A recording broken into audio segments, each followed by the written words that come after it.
Hello, everyone, and welcome to this week's episode of Recovery Talk. So, right now, on recording, it is a few days until Christmas. I'm Norwegian, so in Norway, we celebrate Christmas on the 24th. But I live in the UK, and here in the UK, you celebrate it on the 25th. So, Christmas and really any kind of holiday that is heavily heavily focused around food can be very triggering and difficult for people with eating disorders. And that's why I thought now could be a good time to create an episode that hopefully can give you guys some support and affirmation if you are having a difficult time right now. And I also want to say, if you're someone who don't celebrate Christmas, but you may celebrate other kind of holidays around this time or whenever really, that is heavily oriented around food, you still may find this episode helpful. So the first thing I want to do is to work a bit on reframing, right? Because we often talk about how, Christmas is so difficult for people with eating disorders. And yeah, it absolutely can be, right? But we can also see that Christmas can also be a time where you may really, really push yourself forward in terms of your recovery, right? It can really be a time that cements your recovery. Because in recovery, something being difficult is not necessarily a bad thing. If anything, it is a sign of growth. It's a sign of pushing forward, right? So if you're finding Christmas difficult, then maybe try and think of it as, this is a chance to really, really push, right? Embrace that discomfort and jump into it. Because growth and recovery does not happen in your comfort zone. It happens outside of it. And Christmas forces you outside of it. And it's important for me to say this because I think sometimes by saying, how difficult Christmas is, people may take that as a sign to just throw their hands in the air and be like, okay, well, not doing this then. I'm just going to let my eating disorder come in and not even try and fight it because Christmas is a difficult time, blah, blah, blah. But actually, again, think of it as Christmas can be a big, big time for growth, right? Very often when I work with clients, Christmas is often the time when a lot of them really take big steps, because it really, really forces them to, do things rather than just talking about doing things. A lot of the hypotheticals suddenly become actual things, right? So people may talk about, I want to eat more flexibly. I want to eat more around other people. I want to eat more different foods that I normally ban myself from, right? And now actually get a perfect chance to do it. And I want to remind you of the concept of suffering in the right direction, right? So with Christmas, you can kind of, in a way, choose your suffering. Sounds really bad, but let me explain it, You can choose the discomfort of pushing yourself, the discomfort of doing what upsets the eating disorder, but benefits the real, healthy you. Or you can choose the discomfort of, yes, engaging in safety behaviors in terms of the eating disorder, engaging in doing what the eating disorder is telling you, but then you will also suffer, but you will suffer backwards, right? You will suffer because you're not fully participating in Christmas. You'll suffer because you're, engaging in disordered behaviors, which may give you an instant relief, but it creates more long-term suffering, right? And going to create conflict and difficulties during Christmas. So it's a bit like choose your struggle, right? Why not choose the most productive struggle, which essentially is, yes, dealing with some difficult feelings that, your eating disorder is a little bit mad at you for you pushing, but then you know that you are pushing in the right direction. Because think of it this way, who do you want to be? And I'm not saying this as a reason for you to beat yourself up for where you are now. Please don't confuse self-loathing with self-accountability. They are very, very different. But again, think about who do you want to be? Do you want to be the person who can participate in Christmas, be present, have the foods, and be part of the celebration, be there with your family, and also being fully there, not just physically, mentally being there, rather than just thinking about the calories or thinking about the different foods or just being so on the edge, right? And if you can't do it calm, you got to do it scared. You are not failing Christmas if you're doing it and you are feeling a bit on the edge or you are feeling a bit like... At least, again, you're suffering in the right direction, right? And sometimes we gotta fake it till we make it. You don't need to do it calm. Again, can't do it calm, do it scared. And if you are feeling scared of the Christmas dinner, you can do it and be scared. And just, you don't have to think, I can't do it because I will be scared doing it. No, you can do it and be scared as you're doing it. I think this is a trap a lot of people fall into where they think that they can only do it if they are not scared, right? And the truth is that it's not going to stop being scary until you have done it enough times for your brain to detect that, oh, this wasn't so scary after all, right? You got to expose yourself to it. You got to do it scared many times before it becomes not so scary anymore. So drop the perfectionism mindset that only way for you to participate in the Christmas dinner is being completely calm whilst you're doing it, right? Maybe you can do that next year. Maybe this year you got to do it scared. And then as you keep pushing and making yourself used to the situation, and also similar situations that prepare you for Christmas, then eventually you will be able to come to a point where you can do it completely calm. But maybe you need to do it scared right now, and maybe that is okay. I also want to emphasize the importance of communication during this time of the year. And I know communication, oh my goodness, it becomes such a buzzword. It's like boundaries, communication. You hear these things like, okay, what does this even mean? This sounds like psychobabble at this point, right? But what I specifically mean by that is communicate to whoever you're celebrating Christmas with, let's say family, right? Communicate to family that you are going to participate, that you're willing to participate. Because very often what I see, which is very sad, is that the family will assume that you're not going to participate, or that you're not going to, for example, eat certain foods, right? So they don't even think to ask, oh, do you want some cake? Do you want some this? Do you want some that? Because they just assume the answer is going to be no, and they don't want to ruffle any feathers, right? So they kind of just accepted that, yeah, you're not going to do certain things. You're not going to participate in certain things and don't want to rock the boat. So they just don't ask or invite you anyways. And this can be really triggering because the eating disorder will then tell you, oh, this shows that it's not for you, right? So communicate to your family like, hey, I want to participate. I want to join in on this. Another thing with communication is communicate to the people around you how they best can support you, right? I'm not saying that they need to always act perfectly, say the perfect things, because that's not realistic. But it could be small things such as, saying that, hey, I would really appreciate if when we are during the dinner table, we don't talk about things such as, oh my goodness, I'm eating so much, ha ha ha, I'm going to gain so much weight, ha ha, oh, I can feel my pants are fitting so tightly. That kind of, I guess, banter that people have around the Christmas table very often, just because it's a socially acceptable form of small talk around the dinner table. If that is something you find triggering, communicate that. Because very often people do want to support you, but they don't know the best way to support you, right? They don't realize that certain things that they're saying or doing are triggering. And this is not to say that you need to micromanage the people around you or have strict rules about what can or can't be said, and if not, you're going to flip on them. That is not what I'm saying, and that's not realistic either. People are going to say and do the wrong things, right? But that is okay. But at least if there is something that keeps happening that you find triggering, at least trying to communicate it to your family and seeing if, they're willing to collaborate. And I understand that this is not always the case. There are some families where even if you say, hey, I would really appreciate not having this kind of diet talk around the dinner table, understand there are families where it's still going to happen and they're not going to listen. But then you can also choose setting boundaries around that, right? If there is excessive diet talk, you can say maybe, well, if this keeps happening, this excessive diet talk, when I've already kind of established that this is not something I want to engage in, I may have to, go to a different room. So again, setting your boundaries and also enforcing them can be very helpful here.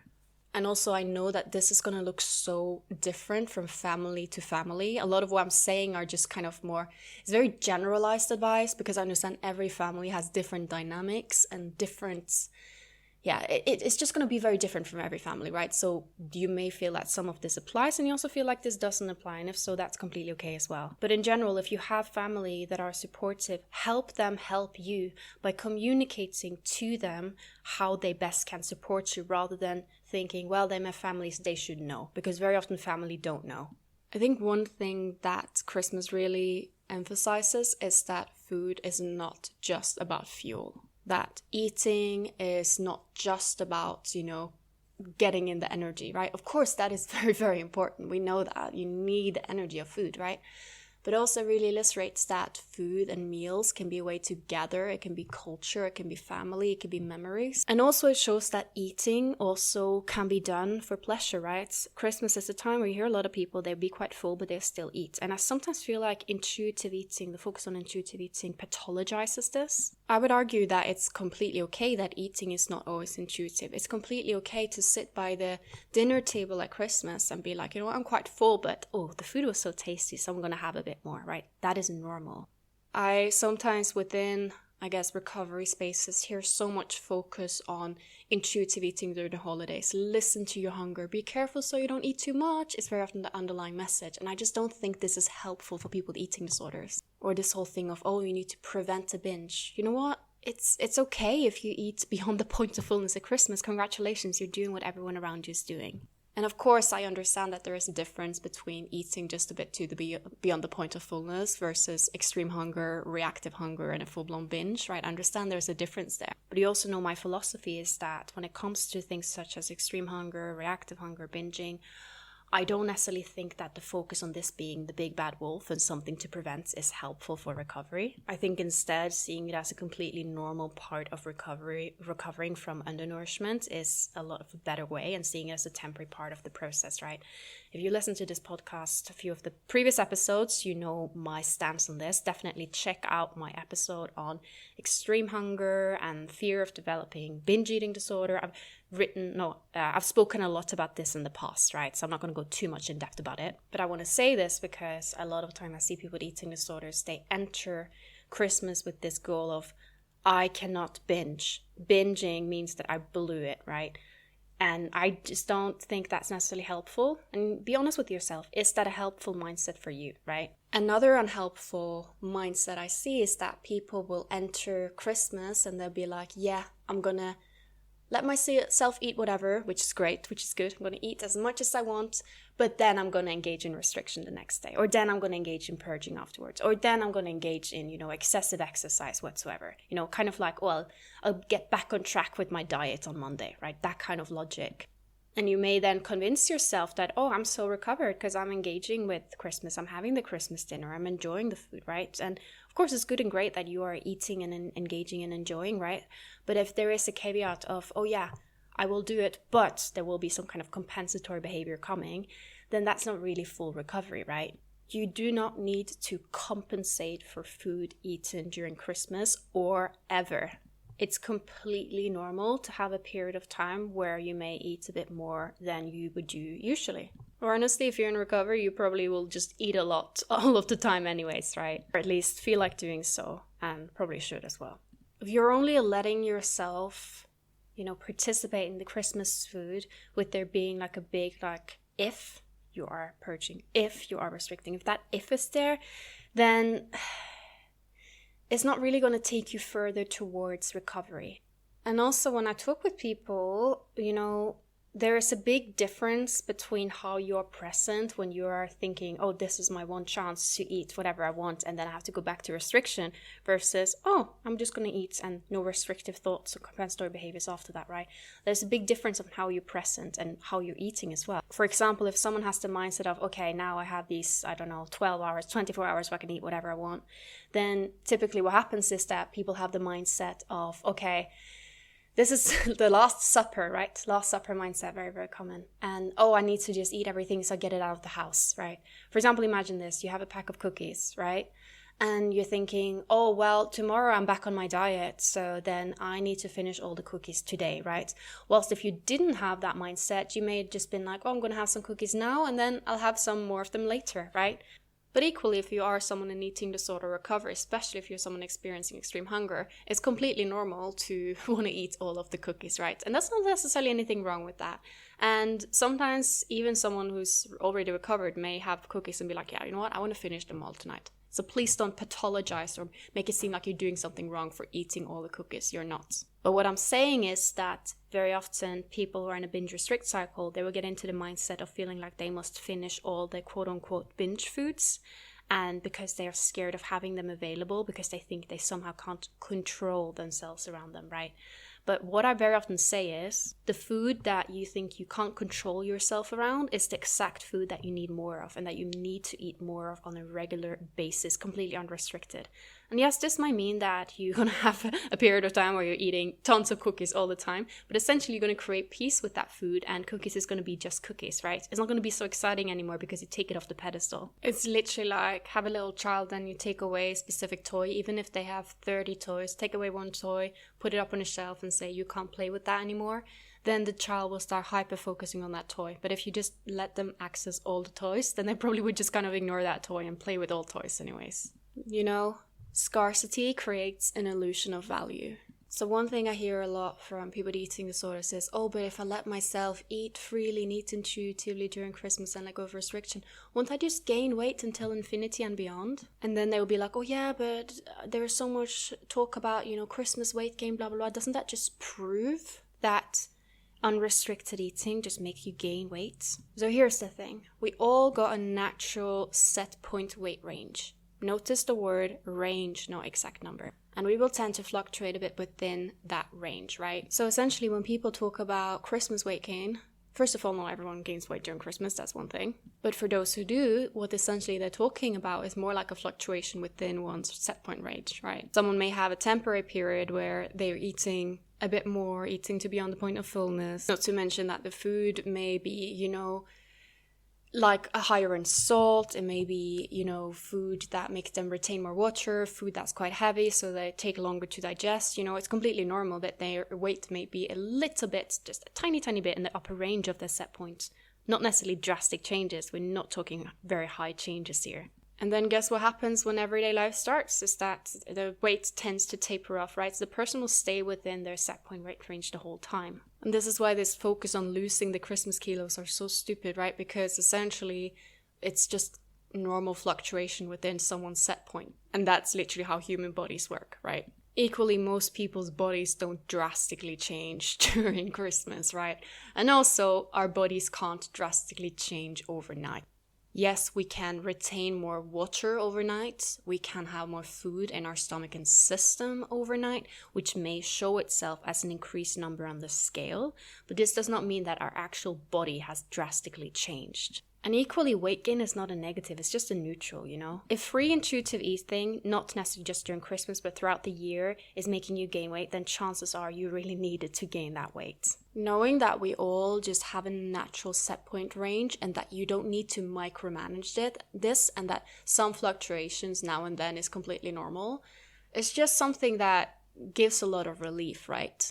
What I think very often is behind this hysteria about Christmas weight gain is I think there are a lot of people who are yo-yo dieters who are kind of starving themselves, and then they suddenly be like, okay, well, I'm going to eat more for Christmas, right? And then because they're so starved and yo-yo dieting and they're quite deprived, then naturally we know that when someone is going from a very restrictive state to eating more, it's completely normal that temporarily there is more of a rapid weight gain until it starts slowing down, right? So when people talk about gaining a ton of weight during Christmas, the people who talk about this are often yo-yo dieters, right? Whilst the people who are not restricting throughout the year, they probably won't necessarily notice that many fluctuations over a time-limited period. And this, of course, can make people with eating disorders panic because they're like, oh my god, well, doesn't that mean that I'm like a yo-yo dieter and that means that I'm going to gain extreme amounts of weight just by eating a bit more freely in Christmas? No, not necessarily. I mean, obviously, if you're someone who has been extremely restrictive and you're starting recovery in Christmas, and then, of course, we know that in early recovery, a slightly more rapid disproportionate weight gain in the beginning is completely normal for it to, eventually slow down. But there's nothing specific about Christmas, right? If you're someone who's already in recovery and Christmas may mean a little bit more different foods, doesn't necessarily mean that there will be rapid changes or drastic changes in your weight gain process. There's nothing like added in the Christmas food that just magically changes your body overnight, right? Because I hear this a lot from people with eating disorders who, for example, may be on a meal plan. They're thinking that if they eat a little bit different than a meal plan, then they will lose control over the weight gain. But first of all, the weight gain is not necessarily meant to be something you're controlling anyways, right? It's just something that happens. Of course, if it doesn't happen, then you need to step in and make sure it happens. So controlling it in that way, right? But weight gain, some weeks it will go quicker, some weeks it will go slower. That's completely normal. But it's not necessarily that during Christmas there is something specific in the air that means that weight gain will go extremely quickly during this time for someone in recovery from an eating disorder. Because again, this will kind of just defy the laws of biology, right? Yes, you may have a bit more water retention or something like that. That can happen. But your body is not going to really know the difference if you're eating a Christmas dinner that is off your meal plan versus something that is on your meal plan, right? It's just not how bodies work. Another thing I think people with eating disorders often are very scared of is just going above. For example, imagine someone is in recovery and they have a meal plan. They're terrified of what if I go above one day, right? Or what if I go above for a week or longer? And here's the thing. I guess if you're in a meal plan, let's say you are in a 3,500 calorie meal plan, right? That is a minimum. It's not a maximum. You are not on a budget, right? And if you feel like you are struggling with budget thinking around calories and feeling like you're constantly on a budget, like this imaginary budget that you're terrified of going above, definitely check out the episode I did on the calorie budget mindset. Because I see this over and over where someone will be on a meal plan and they will be thinking, well, if I join in on Christmas dinner, I don't know how many calories are in the food and I might accidentally, quote unquote, accidentally eat more. And then if I eat more, even if it's just a little bit, then there's going to be drastic changes in my recovery. I'm going to lose control. My body's going to look different overnight. Again, these are catastrophic eating disorder thoughts. It's not really how it works. Your eating disorder will tell you that's how it works because your eating disorder is so desperate for you to hold on to control. And it feels like as soon as you're loosening up on that control, something bad happens. But actually, nothing really happens. If anything, what happens is a good thing because you are challenging the eating disorder. You're challenging the rigidity, right? That is a good thing. And also, again, think a bit about like what I said with be who you want to be, right? Who do you want to be? Do you want to be the person who is sitting there at Christmas dinner, maybe measuring up your own food from your meal plan rather than participating in the meal, right? Do you want to be the person who fry your own food rather than taking what's there? Do you want to be the person who maybe put up the MyFitnessPal or put up a food scale or start thinking in your head, oh, it needs to be this amount of vegetables, this amount of meat, this amount of potatoes. Do you want to be that person, right? Nothing bad happens from you taking a step away from your rules. If anything, good things is all that happens because you're loosening up on the mindset and you're loosening up on the rigidity. So instead of seeing this as this big bad monster when it comes to Christmas, see it as a time for release, right? A time to let go, a time to take a deep breath and being like, you know what? I'm going to take my hands off the steering wheel for a bit. I'm just going to join in. I'm going to go with the flow. And this is very often when recovery is made. The less you try to micromanage and control it. And try and think of it, like, what is the worst thing that can happen, right? What is the worst thing that can happen here? As counterproductive as it sounds, I would always tell myself during my own recovery, like, okay, I'll give a recovery a full try. If I don't like it, I'll just go back to my eating disorder. But at least I'm going to try. I'm going to see it as an experiment, right? Please don't think this is me, like, rationalizing or normalizing or encouraging a relapse in any way, shape, or form. Again, this is just a mindset that I find helpful and I know a lot of my clients find helpful as well. So maybe think of Christmas as a recovery experiment, right? Like you're going to experiment with being more free, with participating, with doing the opposite things of what your eating disorder is telling you. And has your eating disorder had a good track record of being right? Is your eating disorder usually right? When your eating disorder tells you these catastrophic things that's going to happen if you let go of it, right? Has it usually been right? Your eating disorder does not have a good track record, right? And how has listening to your eating disorder worked for you so far? Has it taken you to where you want to be? Has it made your Christmas better? Has it made your life better? It probably hasn't, because if an eating disorder was so good and great, why would you listen to this recovery podcast, right? The best way to predict your future is to create it, and that happens right now. It does not happen by you thinking, oh yeah, well, this Christmas I won't do it, but next Christmas will be different, right? That's a way of postponing recovery, which is so common. It's never going to feel like the right moment. There's always going to be a million reasons why now is not a good time, but now is a good time. Yesterday was a good time. The week before was a good time, right? And is there ever a good time to have an eating disorder? Is that really convenient for you? Take this Christmas season as a time to act. Take it as a time to really push. Don't waste this opportunity. It's a time for release of the eating disorder and a time for welcoming yourself back.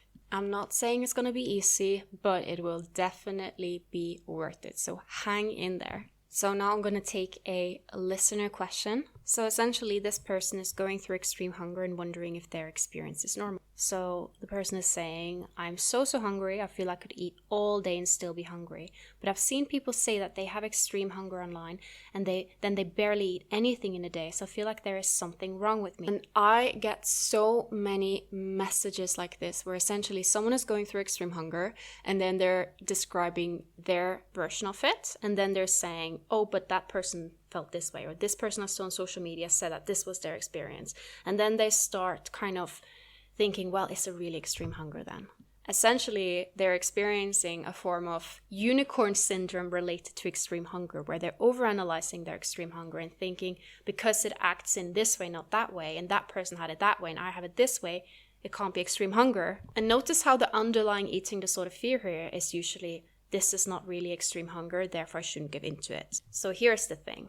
Extreme hunger manifests different for different people. And interestingly enough, in the case of this specific person, what they're saying is that they felt like they are so hungry, feel like eating all day, still be hungry. That's literally the most common way for extreme hunger to manifest. So yet even someone with the most common, typical case of extreme hunger will experience extreme hunger unicorn syndrome, where they feel like their extreme hunger is somehow not normal. To be completely honest, I think sometimes people confuse extreme hunger with hunger.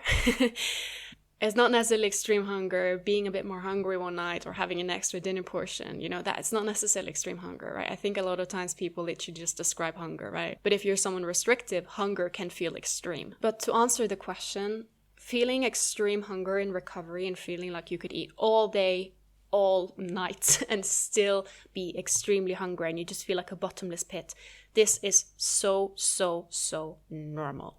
This is probably the most typical presentation of extreme hunger.